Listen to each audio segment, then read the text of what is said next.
BBC Audiobooks presents Get Up and Do It, read by the authors Beechy and Josephone Colclough. Hi, I'm Beechy. And I'm Josephine. Change, whether good or bad, can be stressful, and our natural reactions are often fear, anxiety or resistance.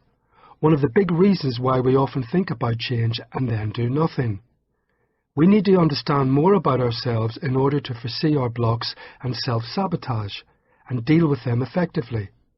Some people are so afraid of failure they don't even try, so as they won't have to face up to things going wrong. They've already written the failure script. Get Up and Do It will put you in a can-do frame of mind so that you can stop sabotaging yourself and start to do things differently. The more you feel like a success, the more you will behave like a success, and the more you will be a success. We will share case histories of people we have worked with and invite you to try out exercises which will help build your confidence and motivation. We will urge you to explore the misunderstandings and misjudgments that sometimes happen when you set out to achieve your goal. Some people see a problem as a sign that the goal is not achievable. Successful people, and you could be one of them, know that problems are important staging posts along the way. You can't abdicate responsibility by saying, "It's bad luck, I'm just not lucky." You have to take charge of your goal. It's yours, and you have to drive it over rough ground on occasions and not give up. May your journey be an interesting and rewarding one. Achieving a goal is not primarily about willpower, aptitude or skills. It's more about self-image and the messages we send ourselves.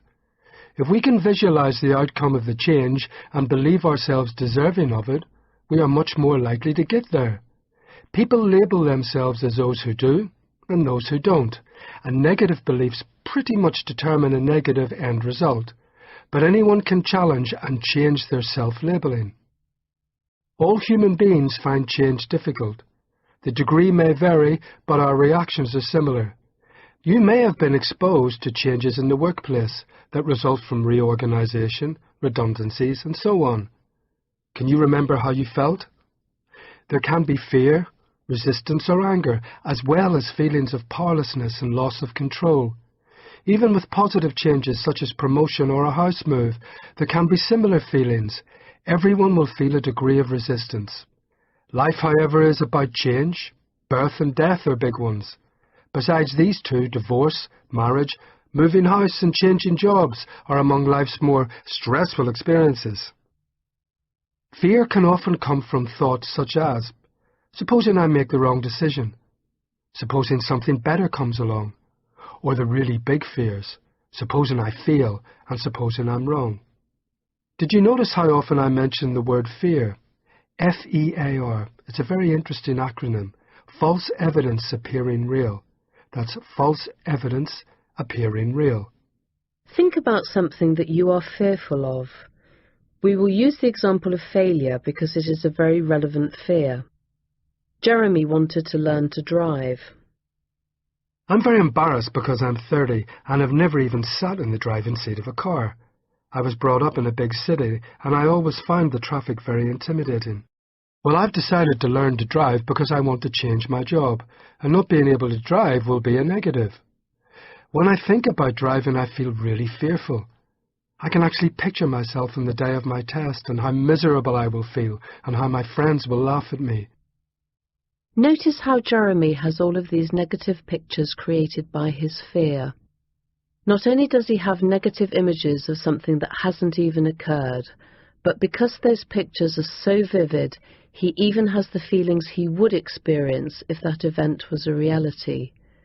These pictures are the false evidence. They are very powerful and create strong feelings, despite the fact that none of it has happened. Sometimes we can find ourselves stuck in all talk and no action. Think about a goal that you recently had, or one that you can remember with some clarity. We talked to Peter, who is in his 30s. He said, I have a goal of starting my own business. I have a very solid business plan, which has been put together through a lot of hard work and discussions with peers and friends who have given me some useful input. I find, though, that I am talking and have been talking about doing it for over a year now, and I just haven't moved it forward. I found it did move along whilst I was doing the research and the practical discussions, but something has happened and I just feel stuck. Having done a lot of talking and some action, I have ground to a standstill.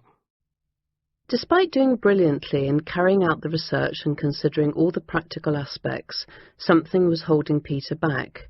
The more we talked to him, the reason became clearer. Something that really holds me back is the fear of failing. You can probably see that I'm a very practical and methodical person. I've done lots of preparation and done my sums, so to speak. The next stage feels to me as if I am putting my fate in the laps of the gods. So I suppose I feel that the next bit is a bit out of my control, and that scares me. Me going after my goal means me doing something that I don't like, I don't feel comfortable with. Moving towards your goal will usually involve going out of control. Peter's experience tells him incorrectly that being out of control is always a negative, but it doesn't have to be. Now that Peter understands this, he is resolved not to be held back by that fear, and the very fact that he can understand what is happening to him actually makes him feel a bit more in control. As you start to formulate your goal, you will need to be able to identify possible blocks to progress. Think now about some goals that you have had recently. If you did not succeed with your goal, ask yourself, how do you feel about taking risks? Do you have examples in your life that tell you whether you approach risks positively or negatively? Do you have an over-exaggerated need for control? Understanding that we all need to feel in control does not make you a control freak, but assess whether your need for control is too great. Think about strategies that you use in other areas of your life. Are you quite scientific, objective? Do you look at statistics or probability? This can be very useful under many circumstances, but there will also be times when it can hold you back. A good example is someone who tried to apply this to choosing a life partner. The strategy doesn't work because you can't get hard evidence of a successful outcome. You can only judge from how things feel now and project that into the future. Our heads are never still. What we mean by this is that everyone is always thinking about something. Some of these thoughts almost sound like an internal conversation. For example, someone who is thinking about applying for a new job could be feeling all excited when that voice starts up again. Don't bother, you won't get it. Or, who do you think you are? That's a bit out of your league, isn't it? With such negative self-talk, having a different conversation is crucial. Think of how you have talked to yourself about a goal that you have had in the past. Make sure it's specific. Jane is a good example of someone who starts off positive and then starts finding the negative. She has been on every diet possible for a very short time. Jane has good positive discussions with herself, makes a start, and then the counter-arguments begin. This is going to be so tough. I'm never going to keep this up. Perhaps I'm one of nature's fat people. I'm useless at sticking to anything. Why does Jane or anyone do this? Some would suggest that she is making excuses, which would be correct. Certainly there will be people who fail because they really don't want to make the effort, and it is important to acknowledge that achieving important goals often requires a lot of effort. That effort, though, can be well worth investing. Most of Jane's statements are firstly about her perception of how difficult sticking to her goal will be, and secondly that she is someone who can't stick to anything. We are sure that she has evidence to back this up, but we are also sure that if we challenged her by saying, "You have never really completed anything," her honest answer would be that this was not true. Well, no, that's not true. There are some things I see through, but it feels like I never stick to anything that gets really hard. Now that sounds very different, doesn't it? Let's look at the perception of a goal being hard. The smoker who is giving up will be preoccupied with how many hours it has been since their last cigarette. The dieter will be obsessed by how little they have eaten and how few calories they have had. All of it will feel very difficult and stressful, and there will be feelings of deprivation. There will be questions like, how much longer can I keep this up? Positive self-talk, choosing your words carefully, is crucial here. It is almost impossible for you to feel motivated if you consider that you are depriving yourself or suffering. This is the kind of talk that will get you back into the situation you're trying to change. You need to be talking to yourself about the positive, rather than counting the hours and the minutes since your last cigarette in a negative way. You need to learn to reframe it and make it positive. Lucy hasn't smoked for a week. We asked her how she's feeling. Well, it's been 168 hours roughly since I last smoked. I'm not really feeling very good. I'm feeling very tense, really wondering if I can keep it up. We talked to Lucy for a while and asked her if she can say something positive or say the same thing more positively. Actually, if I say I haven't smoked for a week, that sounds better. I can also tell myself that it is early days and that I am pleased I've got this far. Also, I really want to do it, and I'm afraid that I'll mess it up. When you are working on your goal, it is important to keep telling yourself as many positive things as possible. In Lucy's case, some positive self-talk would be, I'm pleased I've got this far. I really want to do this. Haven't I done well for not smoking for a week? If, for example, you have stopped smoking, talk about what you are starting rather than what you have stopped. Keep your focus on the goal, not the difficulties you have to go through to get there. You need to think about solutions and strategies. Understand that if you keep telling yourself that what you are doing is very hard, then you will understandably feel like giving up. So from now on, you need to talk yourself into completing your goal rather than finding opt-out clauses. You will also do better if you have researched your goals. There may be some hard facts that will help motivate you through difficult periods. Many reformed smokers say that the worst times are during the first 7 to 10 days. Bearing this in mind, this is a huge clue that on day 5 of not smoking, one of the things that you need to say to yourself is that it truly will not always be this hard. In fact, you should congratulate yourself for completing the hardest bit. This is me and I can't change is a statement we don't buy. We believe that everyone can make changes, and we strongly encourage people to break negative patterns. Filling yourself with negative self-talk is a pattern that can be changed. You may have practiced and reinforced your patterns for years, so it is going to take time to change them, but it can be done. Stop making yourself into a helpless victim of something that clearly doesn't work, and start believing that you can change aspects of yourself that are holding you back. We are all creatures of habit with patterns of behavior. That is fine if the patterns work for you. When they don't, people tend to condemn themselves with messages like, well, that's just me, and you can't teach an old dog new tricks. That is not true. As you move through your life, it makes sense to believe that you will have to find new ways of dealing with situations that may arise, and that your repertoire will need to be widened accordingly. Don't misread anxiety as a bad sign. Most goals and the changes they can bring, or the changes that you have to make to reach a goal, can generate anxiety. Let's take Steve, who is thinking about changing his job. I know that I'm not great about taking risks. I'm a methodical person who will think things through. I've been speaking to some agencies and looking at advertisements, and I'm pretty sure that I'm being underpaid by about 25%. There are also aspects of the organisation I work in that I'm not happy with. The agencies I have spoken to have given me job specifications that will use all of my skills and pay me more. But each time I think of taking that next step to achieving my goal, my stomach churns. I feel breathless, my palms sweat. I just feel really anxious. I think there must be something that is worrying me, but I'm just not facing it. What Steve is doing is taking the anxiety as a sign that there is something wrong, or that he is making a bad decision. What he needs to realize is that feeling anxious about pursuing a goal is actually quite normal.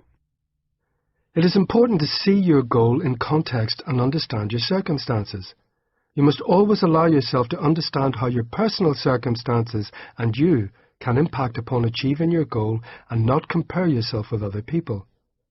There will be times when not attaining a goal could be spelling out loudly and clearly that you may need additional help. If something repeatedly does not work for you, like trying to diet or cutting down on your drinking, don't ignore this. Some people's problems may need more support than we can give and get up and do it. Don't hear this as a negative. just learn to be realistic. You are not a failure if you need more help, but know that you can learn from the experience of having the honesty and the willingness to confront a problem, such as depression or an addiction, and seek out professional help. If you are unsure, go and discuss your situation with your GP. There are also circumstances that make it extremely difficult for people to find the time to concentrate upon themselves. You may have young children or elderly parents to care for. You may be under a lot of pressure at work and have to work long hours. There are many circumstances that are not excuses. They are a hard reality that can make achieving a goal very difficult. But don't give up your goal. Like any human being, you need a sense of fulfillment. Just be realistic in setting smaller interim goals and longer time frameworks. Sometimes people fail because they expect too much of themselves and set too high a target. Remember these 6 commandments of change as you work towards achieving your goal. CHANGE. Commitment to change. Hard work. Anchoring yourself. No negatives, but be realistic. Goals. Be specific. Easy does it. And crucially, you should really try to enjoy the journey towards your goal. Most goals require that you make changes, build new skills, and take up challenges. It can feel scary, risky, or downright hard. But achieving your goal, no matter how great or small, will enhance your confidence and self-esteem and can potentially be nothing less than life-changing. Identifying your goal probably sounds very simple, and perhaps it is. However, we want you to be very specific and clear. For example, Rebecca tells us, "My goal is to lose weight." We ask her to be more specific. I want to lose about 2 stone and I want to keep it off. I'm fed up with dieting and then piling it back on. And I want to find a way to improve what I eat on a long-term basis without sacrificing enjoyment. I don't want to feel like it's all about denial forever. So Rebecca's specific goal is to lose 2 stone, maintain her weight, and learn more about good eating. You can see there is quite a difference in stating the goal clearly. With her specific goal, Rebecca is starting to face up to the fact that she needs to behave differently with food. Rebecca is learning to be honest with herself, and this will help her avoid the trap of magical thinking that often accompanies people trying to achieve their goals. You cannot leave things to chance, or imagine that something magical will make your goal happen. You need to be in the driving seat at all times. Take charge and stay in charge. Success tends not to happen by accident. Now it's time to think about your specific goal. Ask yourself the following questions. Can I be more specific? Can I describe it in more detail? Think about explaining your goal to a third person. You would have to outline every single detail to them. Be clear and concise. It is important to focus on defining parameters and setting goalposts. John's goal is, in his words, to get fit. This is a great goal that tells us absolutely nothing. Probably John doesn't feel very clear either, so we ask him to explain the picture that he has of getting fit. What are the goalposts? What are the parameters? I'm 35 and I get breathless if I have to run up steps. I'm not really overweight, but I am flabby, and I suppose I know that I don't look as good as I used to. If I'm really honest with myself, I don't eat very well, and I think I drink a bit too much. We ask John again to be specific. What is don't eat very well? I eat a lot on the run. I rush out of the house in the morning and grab a takeaway breakfast from a coffee bar. I get a Danish pastry or a croissant. Lunch tends to be sandwiches, or I sometimes go to the pub and get something with chips or a curry. In the evening I eat better because luckily for me my wife cooks, and she usually makes chicken and vegetables or fish and vegetables. We ask John what he specifically wants to change. I like the food that I eat, but I don't think it likes me.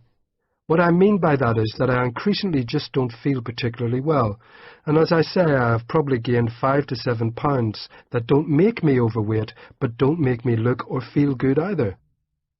John commits in his goal to eat breakfast or toast or cereal, and perhaps a piece of fruit before I leave the house.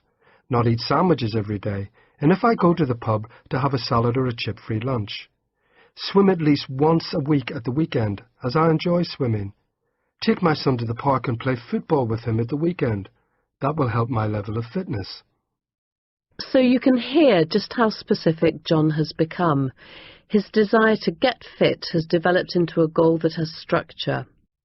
John now has micro goals within his main goal, so that at the end of each week he can say, yes, I am on target. I have done exactly what I have said I would do, which helps build motivation. Think about your goal now. What are your parameters and goalposts? What are your time frames? Be specific. We suggest that you keep a journal so that you can monitor your progress and keep yourself on track.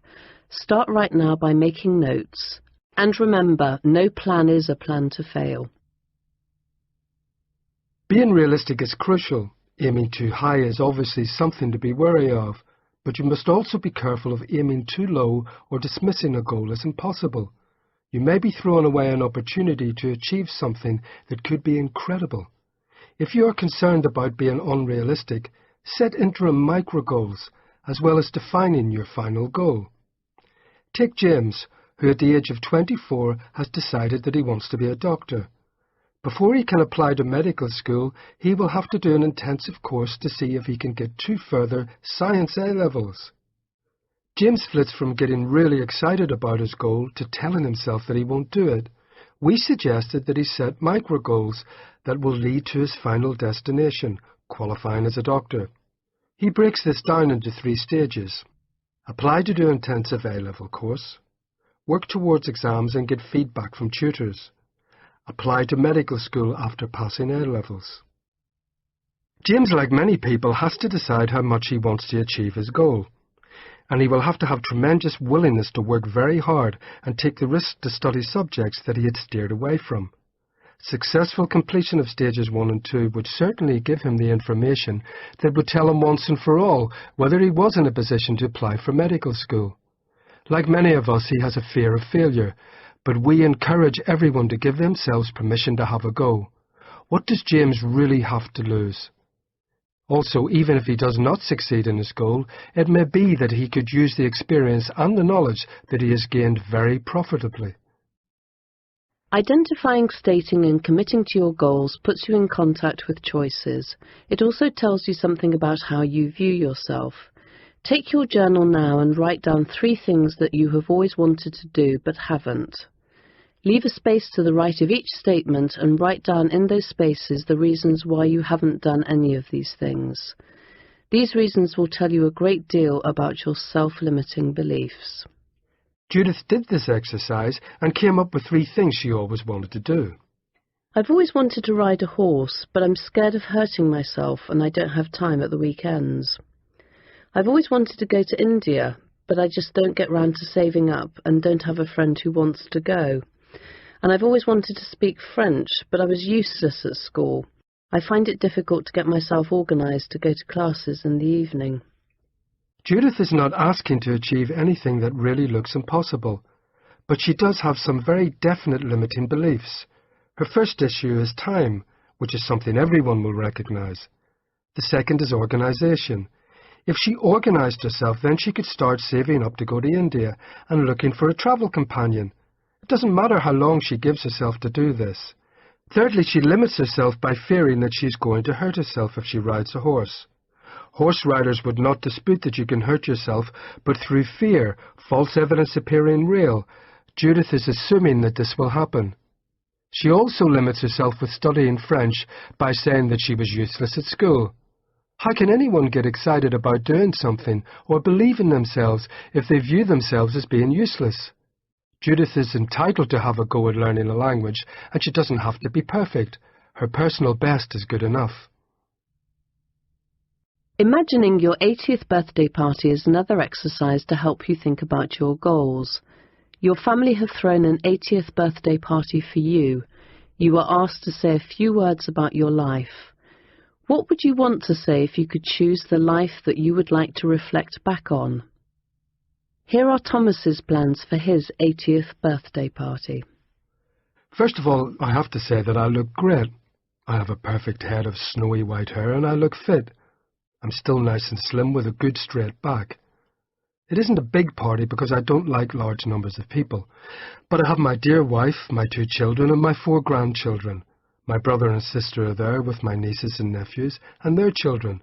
It's fantastic. All the people I care about are there, and 1 or 2 old friends. When I make my speech, I certainly like to say how important my family has been, and that to be a good husband, father and friend has been something that I feel proud of, and that I've invested a lot of time in people and have gained enormously from it. I'd also like to talk about my contribution to working with young people and working for charity. I have always felt that I would feel good about my life if I could look back and say that I had given something. On a more selfish level, I'd like to think that I've had a few adventures in my 80 years. I like travel, and I suppose I'd love to look back and say that I have travelled extensively. I'd certainly love to say that I have been to India, Africa, Australia, and South America. There certainly would be goals that I'd like to achieve. I'm just finishing my training to be a solicitor, so I'd like to look back and say that I was successful at work.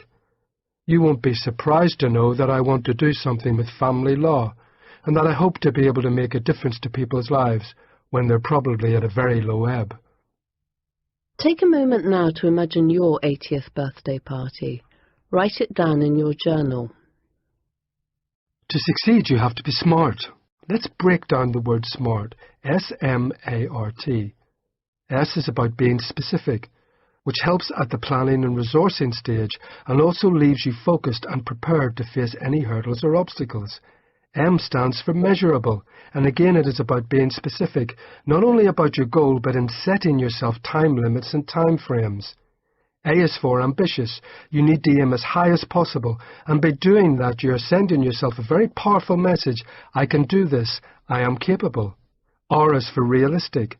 Don't set unrealistic goals, or try and do something when you are not well, or have some serious health or emotional problems that may need to be sorted out first. T is for timed. Set time limits and time frames to help you keep on track. Time limits also give you an opportunity for positive feelings when you hit the targets you have set. Motivation is a key ingredient in working on and achieving your goals. It is an energy source which will keep you going.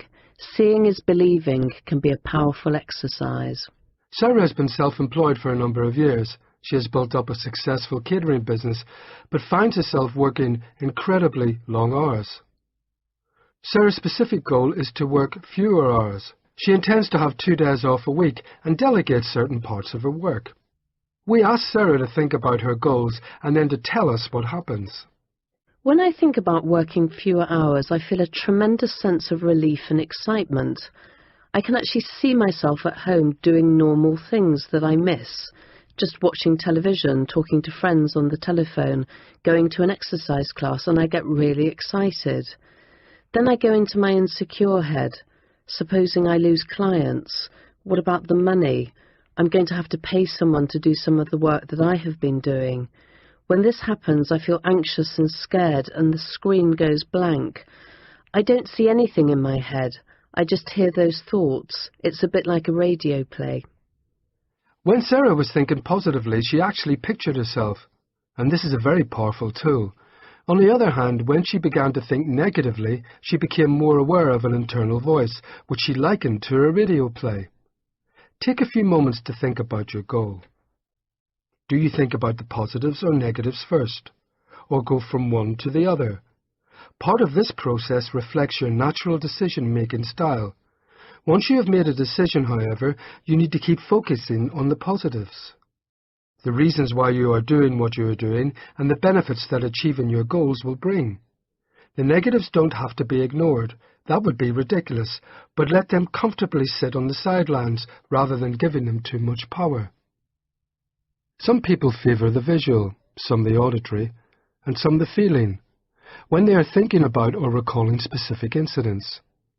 Some are a mixture, but most people will favour one sense more than the other. If you tend not to favour the visual, it is still a good skill to develop because it is an excellent motivational tool. Now we want to invite you to picture yourself achieving your goal. This exercise is very powerful as you get to sample what your goal will feel like. To do it properly, you need to firstly be somewhere quiet where you won't be disturbed. Close your eyes. Think of the screen that you want to play the scenario on. It may be like a TV screen or even better, a huge cinema screen. Take time to create the scenario. Start the film rolling. Project what you are seeing onto that screen. Focus on you. See yourself doing whatever it is you want to achieve. Step inside that image and start to feel positive feelings of excitement, pride, increased self-esteem, awe. This is something you can keep doing to keep up your resolve. Play that video or film often and see yourself achieving your goal. When the image is nice and big and bright, step into yourself on the screen and feel those wonderful feelings. You may be more of an auditory person or find that some of your thoughts and experiences are driven through the hearing senses, like a radio play. Mark certainly has a strong auditory side when he is thinking. I am genuinely very interested in words and like to listen to radio, so I don't know if that is why I often hear words very strongly when I'm thinking. When I am thinking about achieving my goal, I literally can hear people talking to me about succeeding. Well, Mark, you've been a bit of a dark horse. How long have you had this up your sleeve? It's tremendous. Fancy studying and completing an open university degree and not telling anyone until you had finished. There is a lot of talk inside my head. I also do picture myself on graduation day. That is a very powerful image, but again I hear lots of things when I do picture myself. I also think about what I'd be thinking and saying to myself, the sense of pride that I would have. Although people will tend to favour one sense more than another, there is bound to be a mixture of experiences as people play their goal through in their heads. Remember, your thoughts drive how you feel. They can generate motivation or destroy it. You can use your thoughts in a very positive way, as our exercise has shown, or they can generate fear, false evidence appearing real. That will get in the way of you achieving your goal. Start to develop more of a sense of the false evidence. Stop being influenced by something that has not happened. Stop living in the dread of what may happen and start to concentrate more on today, the only day you have any real influence over. You need to be in the right frame of mind as you set your goal in the right mood, with good energy levels. Getting mentally fit is so important. Most goals require a good degree of energy to achieve them. Don't balk at striving for a goal because it starts to feel like hard work. It is going to be hard work, and if it isn't, then you have probably chosen a pretty easy and straightforward goal. Goals are very subjective, so to maintain your levels of motivation, you have to keep feeling and telling yourself that the goal is really attainable. Remember also that fear of failure, which is a protective mechanism, will constantly try to do battle with the feelings of optimism and that can-do frame of mind that you are building. Think of every time you have said to yourself, I couldn't do that, I couldn't possibly attempt that, I'd only fail, it's not worth it, I couldn't take the disappointment of failing. If you say these things to yourself, it will stop you from realizing your potential and from pursuing your dreams, hopes and ambitions. There are lots of different ways you can sabotage yourself, and the awful thing is that it often won't even feel as though you're doing it. It has probably become such an integral part of the negative self-talk that goes on inside your head that you don't even notice it. It is vital that you are aware of your process of self-sabotage and of sabotage from others. Not everybody around you will want to change as a result of your goal. People can feel threatened. Perhaps you are doing something that they would love to do but can't, or maybe they feel that you will change and become different towards them. We are not suggesting that your friends or your partner are bad people, but some people behave like this because they fear change as much as you might do. Here is an exercise called Taming Your Gremlin. This will help you examine just how much you can sabotage yourself and how other people throughout your life can have given you negative messages that have left you feeling very negative. Stop for a moment to write down in your journal the negative things you say to yourself. Example, I'm useless, I'm no good at learning, I never succeed. the negative things that key people in your life, teachers, classmates, friends, parents and family, have said to you that have really stuck. For example, if your teacher said, "You'll never come to anything," or a parent said, "Who do you think you are?" Things in your life that have affected the way you feel about yourself. Example, if you were bullied at school or failed some exams. Do you have very set reactions to certain things, almost as if you are programmed? Example, immediately blaming yourself if something goes wrong. Your answers are useful pieces of information that the gremlin feeds on, because it is the negative side of you, the sides that doubt yourself, has low self-esteem and lacks confidence. What you need to do is stop feeding the gremlin. Instead, starve it by learning to be more positive with yourself and understand where some of the negative messages came from. Here is a good moment to present you with your Bill of Rights. Think about it. You have the right to be treated respectfully, to be listened to and to be heard, to ask for what you need, to change your mind, to take responsibility if you make a wrong decision, to make mistakes, to choose to let things go, to say no, to say yes, to ask for help, to voice your opinion, whether it is right or wrong.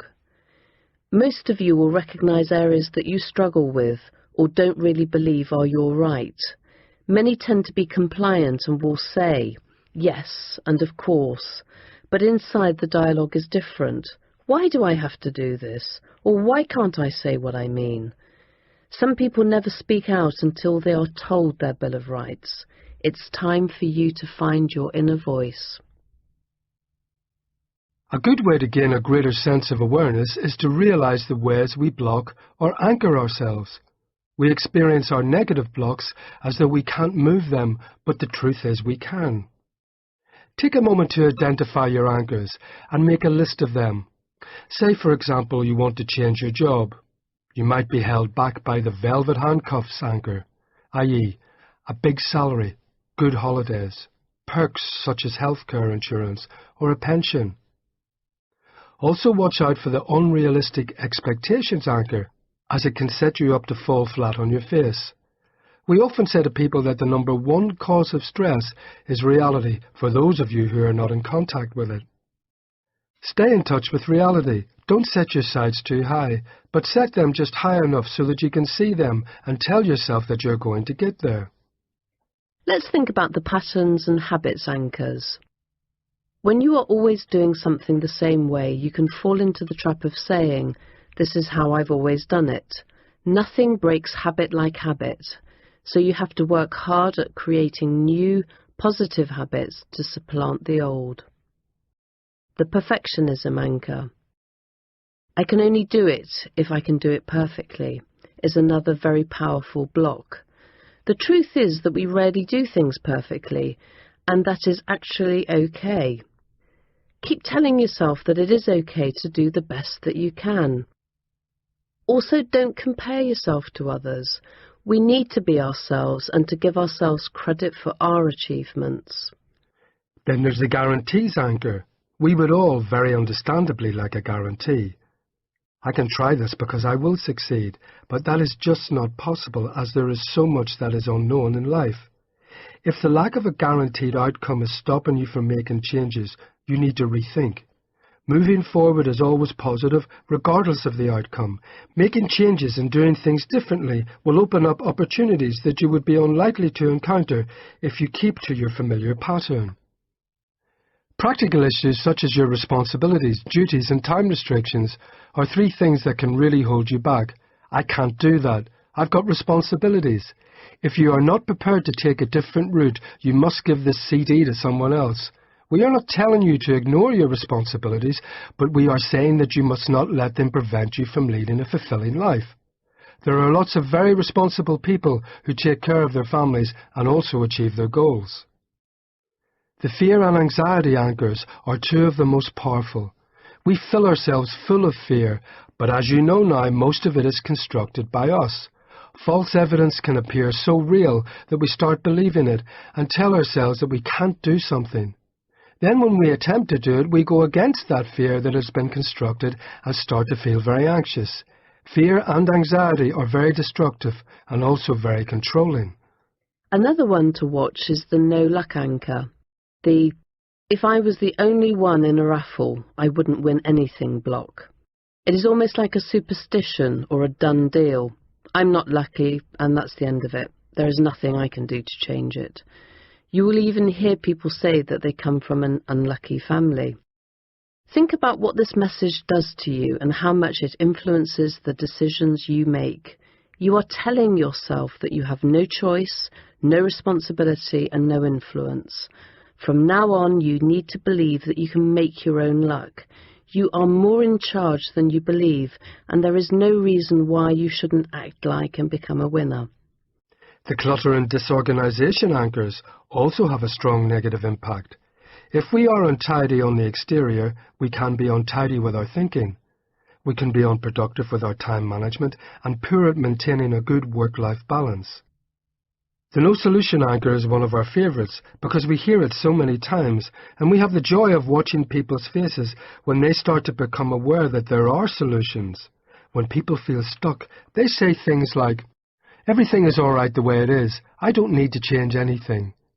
I don't have to attain new goals. There isn't a solution, so I won't try anymore. There is nothing that can be done. I'm not even going to try. It's not worth it." Remember the saying, keep doing what you're doing and you will just keep getting what you've got? The mountains anchor is the one that says, just look at the task ahead. Look at the size of this. I'll never be able to climb this. We'll never get over this. If a goal feels too great, break it down into manageable micro goals. The security at any price anchor is another anchor to be aware of. If I have security, then everything will be okay and I'm just going to stay here. We are not saying that security doesn't matter. Of course it does. But don't let your need for security prevent you from expanding your horizons or doing things differently. Then there's the stress anchor. Stress is often mistaken as a warning sign not to proceed. Oh, it doesn't really matter whether I don't attain that goal because it is causing me so much stress. We believe that making positive change is naturally accompanied by some stress. Take some time to write down in your journal the thoughts you've had about the anchors that might be holding you down. It is important that you take notice of the whole person concept. That is, take care of yourself physically, emotionally, mentally, socially and spiritually. This will help give you the strength to face the fears and identify the anchors that have been holding you back from attaining your goals. We all know ourselves, but the depth of that knowledge and the attention to detail can always be improved upon. Teaching someone to be you for a day is a useful exercise. In your journal, describe your day as fully as possible, as if you are explaining it to a third party. This will help you become aware of the processes, thought patterns, habits and behaviours that you experience. You can do this exercise with a trusted friend if you want to. They can ask you as many questions as necessary so that they can explain back to you exactly what you do during your day. Let's take a moment now to explore your personal inventory and discover whether your house is in order. Take your time to think hard about each section. Write in the answers in your journal. First, think about your close relationships. Ask yourself if there are any serious problem areas and whether you see any of them as potential blocks. Now, let's talk about your home life. Ask yourself, is my home life working for me? Is it in any way a block to progress, or is it an area that I am comfortable with? Are there current pressures at home that are creating problems? For example, it may be that you have a partner who is ill, or relationship problems, or children who are at a very challenging stage. Are you under a lot of pressure because of your financial situation? Do you feel resentful because you have to work so hard that you have no life at home? We are not suggesting that people must have perfect lives. That is not possible. We just want you to take stock of areas that are causing you serious difficulties. Do you have a social life? Some people really don't these days. Are you in contact with friends? Do you have trusted people that you can talk to and have a laugh with? Do you have hobbies? Or are you one of these people who is always working or looking after children and home? How is your mental and emotional health? There is no shame in admitting that something is wrong and seeking help. It can be one of the best things that you can do. Do you feel reasonably fulfilled? Or are you frustrated and feeling a lack of achievements in your life? How are your work skills? If you are working, how would you describe your skills? How would you describe your grey areas? What do you like doing at work? Write them down, and remember, you're not obliged to do something simply because you're good at it. Later on in life, in particular, people can feel that they want to stop doing something because it no longer brings any sense of achievement. You may also want to consider going to see a consultancy that specialises in exploring your strengths and weaknesses in terms of your professional abilities. These sessions may be expensive, but can provide you with a wealth of valuable information. Not all of you will be working. Some will have other skills exhibited in other parts of your life. Ask yourself, what are you good at? Are you a good parent? Are you a good communicator? Are you organized in general? Now think about your principles, values and beliefs. Make notes in your journal. Your needs are fundamental and therefore cannot be ignored or escaped.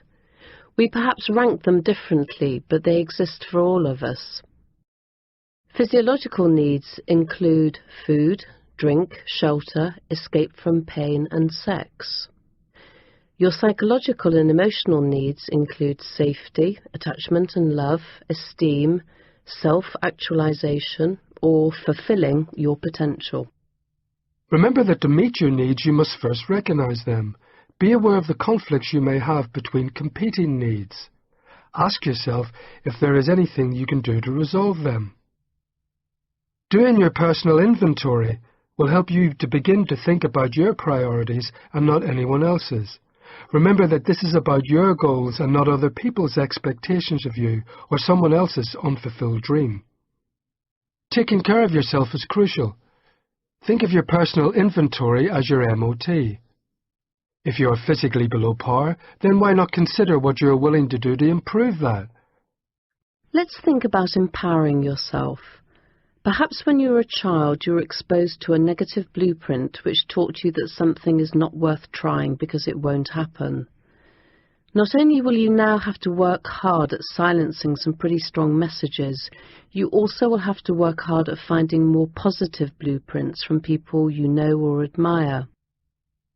We're sure that you've heard interviews on chat shows with very successful people who recall their school reports stating that they will come to nothing.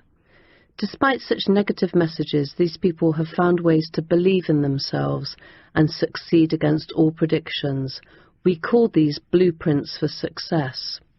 When you are working on a goal, the more you can keep it in the day, the better, particularly if you are struggling. Using positive self-talk can help. I just need to concentrate on today. So far I am sticking to my plan and that's good. If doubts set in, you need not only to confront the negative, but bash it with a positive counter like, I'm going to fail, with what's more, I'm going to succeed, or this time is going to be different because I'm going to make it different. Get yourself psyched up by telling yourself things like, I can do it, I'm going to do it, nothing is going to stop me, I deserve this, I can change and I'm going to. Another key to achieving any goal is to be willing to accept that it is okay not to know things. People can feel afraid of learning because they're afraid they'll make a fool of themselves. When adopting a can-do frame of mind, you need to be willing to speak to yourself in tones that encourage and allow you the 4 permissions. These are to give yourself permission not to know, give yourself permission to learn, give yourself permission to make mistakes, and give yourself permission not to have to be the best. The final stage of empowering yourself is understanding your drivers. Your drivers can be powerful positive forces and must be understood and harnessed to make them work effectively and productively. If not, they can hinder you and propel you backwards. You need to take responsibility in every sense of the word. If you have become trapped in the failure script, telling yourself "I always fail," not only do you have to confront the veracity of the statement by asking always, but you also need to look at your part in something not working out. Take responsibility. Be the master or mistress of your destiny. Get powerful. Believe in yourself. Watch out for what we call safety drivers. These are the drivers that don't let you take risks. These drivers convince you to think all about the things that can go wrong, and to start to fill your screen with those negative images and the feelings they bring up. Remember the saying, keep doing what you're doing and you're going to keep getting what you've got. In other words, if you want something different, you are going to have to do something different. Here is a list of drivers to help you examine your own. Try to be honest with yourself about what drives you. Make notes in your journal. So these drivers are fear, anger, loneliness, love, trust, excitement, spirituality, status, image, self-esteem, financial gain, power, pastoral and human needs, authority, competition, defensiveness, relationships, sex, work, duty, satisfaction and affirmation. Let's think now about the process of using your drivers effectively. Identify the goal. If you start to think about what could go wrong, ask yourself what negative drivers are in play. Challenge the negative thinking and get in contact with your positive drivers, such as excitement and achievement. Make a commitment. This will wake up several potential drivers such as obligation, duty, competition, and fear of failure, which can be used positively. Break the task down into stages so that you can drive yourself on each time you have completed another portion. This will help access your confidence, self-esteem, and satisfaction drivers. You need to decide right now that you are going to stop letting negative drivers get in your way. Keep fighting the safety and fear drivers. Remember, false evidence appearing real. Planning, planning, planning. You cannot ever overplan, as long as you don't use planning as an excuse not to move forwards and get into the implementation and action stage of your goal. Spend some time now with your journal, running through all the stages we have covered so far. By now you should be confronting your mental blocks or anchors that hold you back. You will be moving towards a more positive frame of mind and getting in the mood for achieving your goal. Being organised is very important, as is taking care that your surroundings are as conducive as possible to what you are doing. We can't all sit in mahogany-panelled offices to make our plans, but we can all try to have somewhere tidy and pleasant in which to work on our goal. Using music can be incredibly powerful. It can make us feel sad, help us feel relaxed and peaceful, or make us feel alive and empowered. If you have a favourite piece of music that inspires you, use it when you are planning your goal. It can help you get in the mood and into that can-do frame of mind. On occasions when you feel less enthusiastic, you can put on that piece of music and allow it to access more positive feelings. Also, think about films that have had a positive, motivating or energizing effect on you. Write them down. Lorraine uses The Horse Whisperer. I identify strongly with the film, not because I have ever been involved in a riding accident, but because I was very badly injured in a car accident. I use the scene when the girl gets on the horse for the first time as a very motivating scene for me. In fact, I first saw the film when I was injured and I felt very inspired by it and became determined to be that girl. I use it to this day whenever I want to achieve something that feels hard or difficult. I just think of me stepping into that scene and I feel the feelings of fear and bewilderment melt into confidence and achievement.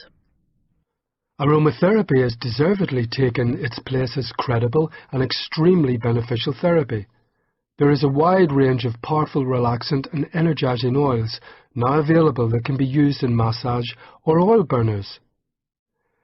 When we look at our surroundings, we should try to create an environment that inspires us into a work and success mode. Ask yourself if your space feels inviting. Am I happy to sit down and work here? Does this space make me feel motivated? Is it tidy and clutter-free?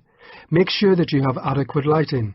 This might seem a small thing, but makes a big contribution to your comfort. You might be lucky to have a window nearby, but otherwise, get a good desk lamp. More planning, planning, planning. If you don't plan, then you are being very half-hearted about your goal, and we'd wonder what is stopping you. Alternatively, don't rush your plan. It is the foundation for success. Try not to make it too elaborate. Keep it simple and clear. First comes information gathering. We want you to listen again to the exercise on talking to your gremlin on track 17. Then go on to teaching someone to be you for a day on track 20. Finally, your personal inventory on track 21, and add anything necessary to your goal. Also, think again about your negative blocks, anchors and drivers. Second, research and gather information about your goal. You may add to or amend your goal once you have sought more information. Third, set your micro goals. Write them in your journal. Fourth, be SMART, S-M-A-R-T, at all times, specific, measured, ambitious, realistic and timed. 5, being measured and timed is particularly important. You need to set targets, probably on a weekly basis. If things feel very tough, do it daily. Make time frames, make checklists, plot your progress. And finally, build and maintain your motivation by using this outline. Remember to move back and forth between the steps as you plan. Use new discoveries to create the clearest goal and the clearest steps to get there. Don't be put off by new pieces of information that might mean you have to rethink. Use each discovery as part of your path to success. The key to staying on track for your goal is affirming yourself on a daily basis. For example, you could tell yourself that you're going to achieve your goals, you are going to make some changes, you are going to work hard continually and not lapse back into your old behaviour. Think back to the number of times you have told yourself, I can't do that, I wouldn't be good enough, or there's no point in me even asking, they'll only reject me. Instead, tell yourself you are worth it, that you can do it, and that you are not going to fail. Self-affirmation is easy because it's so private and personal. No one else has to know about it. In difficult situations, when you feel that your back's against the wall and you've nowhere to turn, you can always say to yourself, I'm not going to behave the way I would in the past. I'm going to behave in this new way, and I'm going to stick to it no matter what. If you keep telling yourself that you are okay and that you are worth making changes for, then your life can only get better. Yes, there'll be ups and downs and troubles, as there are for everybody, but you will handle them in a more effective and productive way. You have got to get out of the way of yourself and affirm that positive side of you that will keep the negative side quiet. You can either do what you've always done, or you can turn your life around. The choice is yours. Don't be afraid of asking for help. If you are learning a new skill or building on an existing one, think about getting some tuition to give you the best possible start. Some people are almost phobic about being in a learning situation. They picture it as stressful and shaming. If this applies to you, why not consider giving yourself one more chance to have a positive learning experience? Why not break the ice by speaking to a tutor or teacher about your fears? Beating self-limiting beliefs is often a long-term project. The sad thing is that we so often really don't know our own true potential. This could be due to negative experiences at school, which may lead us to tell ourselves that we are stupid and incapable of learning. To focus and finish, you need to be your own crowd, cheering you on to the finishing line. Imagine that scenario. What would they be saying if they really wanted you to cross that finishing line first? Go on, you can do it. Don't stop, you're almost there. Just keep going, you're going to win. Life is a journey, and you've probably noticed how quickly the journey is going. We don't have time to wait. We have to get up and do this. Enjoy the journey. Enjoy the changes. And most of all, enjoy the goals that you're going to achieve. Get Up and Do It was read by the authors Beechy and Josephone Colclough. It was produced by Jennifer Howard and is published by BBC Audiobooks.